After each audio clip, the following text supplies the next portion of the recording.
Welcome to the Spinal Mobility introductory video. I'm your host, Dr. Chris Brown with the Specific Chiropractic Centers, and today I'll be taking you through about 3 to 4 super basic spine mobility videos that will be helping unlock your lower back, mid back, rib cage, and upper back.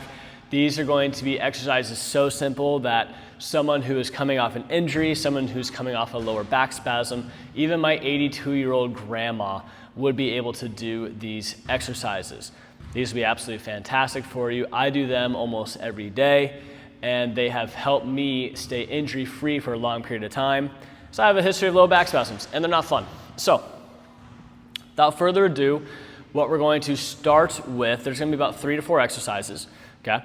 And what we're going to start with is going to be a kneeling, like this. We're going to be kneeling here. And then our elbow is going to be on the ground. And this is called a T-spine rotation from a quadruped position. So you're going to take your bottom hand here, and then you're going to open up, and then you're just going to come back through here. This is almost called like a T-spine floss. Feel free to get some kind of rhythm with it. And this is helping unlock the mid-back, which is called our thoracic spine, and it's also helping unlock our rib cage too. The reason why this works for our lower back and also our hips are because the muscles in our lower back, they don't just go straight up and attach to other areas of the spine. There's also fibers that go around the side and attach to our rib cage. And our rib cage is meant to move like this. So these fibers that are going fanning outwards, they also rotate like this, which means that we need to be able to move our body like that as well. So once again, we're here. You can either go from your hands outstretched and go like this. I feel this more in my hips. I feel like there's more of a bigger pivot kind of in the lower back here. When I go on my knees or on my elbows and forearms like this, I feel this more in my rib cage on the side of the arm that's going up. So if I were doing the other side, I reach down here, and then I open up, and my head, my eyes follow my hand. Majority of our rotation actually comes from our head. So if our head is not able to move well or not able to rotate well, nothing else on the rest of our spine will be able to rotate well too. If you have issues turning your head, then more than likely candidate for upper cervical care. Check out my clinical case review videos. Those will have a more of an in-depth explanation and kind of storyline of some people that I've taken care of before that have received upper cervical care and the benefits that they got from it. It's really humbling stories, worth checking out. So that's the first one. That's called a T-spine, quadruped T-spine exercise. Now, the next one for the spine is going to be typically from a squat position like this. You can also do this seated, and I will demo this seated. But what we're doing here is when we're here, we open up. And so you can see all my movements are all very just opening up the lower back, opening up the rib cage. If we're looking at this from an angle, I'm in a squat position here, then I open up, just like this. And as I do that, my arm is pushing against my leg, and my leg is pushing against my arm, creating some stability here. So when I open up, this is putting force into here, and I'm able to open up freely. You can do it without kind of putting that pressure, but I find when I create that tension and that pressure, then I get a much better opening up of my lower back on that side. If I were to do this on something seated,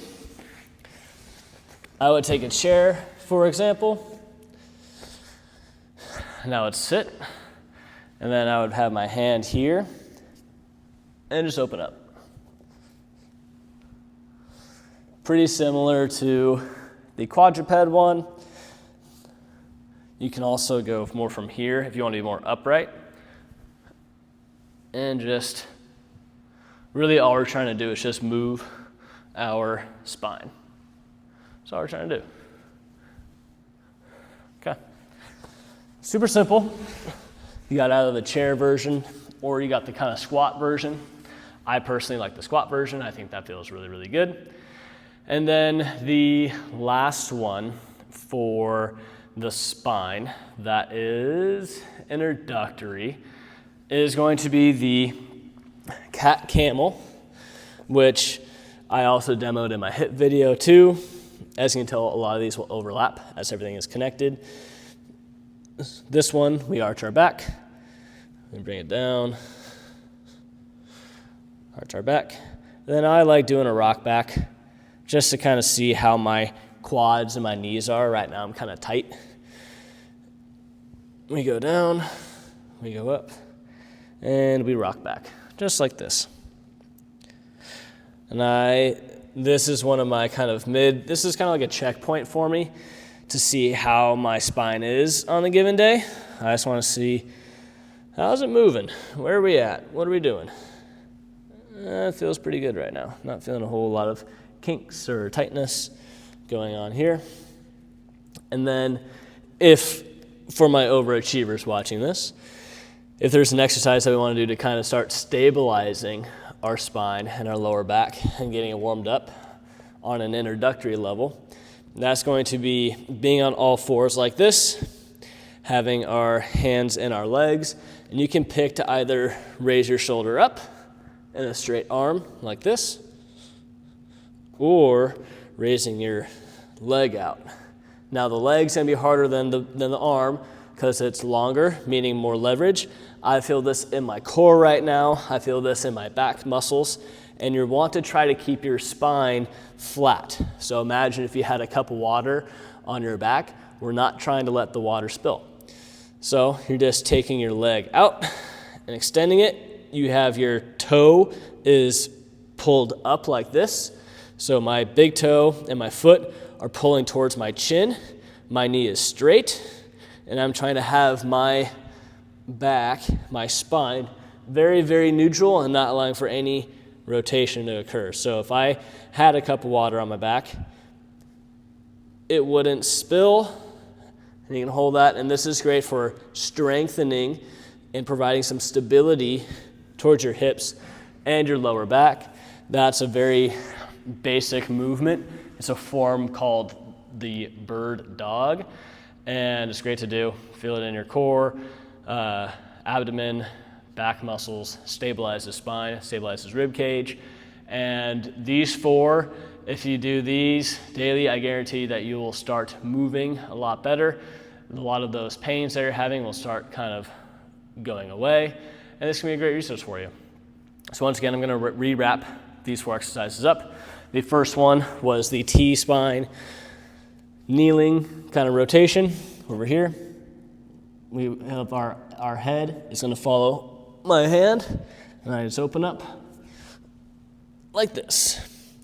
The next one is going to be more so rotating from kind of a centered position where you can either be in a squat like this, or you could be seated on a chair and a bench doing the same thing. The next one was the Cat-Camel with a reach back. So we're here, arch back, rock back on my heels, come back to center, lean down, arch, rock back, just like that. And then the last one was bird dog variation of just one limb going off the ground, whether it was your hand. This is easy. That's less easy. The advanced version is you do this here. The really advanced version is you're up like this, doing more jackknife scissor stuff. So those are the four exercises. This is for very, very basic spinal mobility introductory, part of my mobility program. If you haven't subscribed to my YouTube, please do so. It'll be in the button on the homepage. If you haven't checked out any of my upper cervical chiropractic videos, please check those out. Those are the foundation of all of our health and our well-being.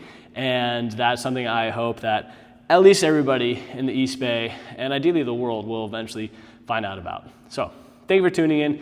I'm Dr. Chris Brown, and I'm here to make longevity simple. Take care.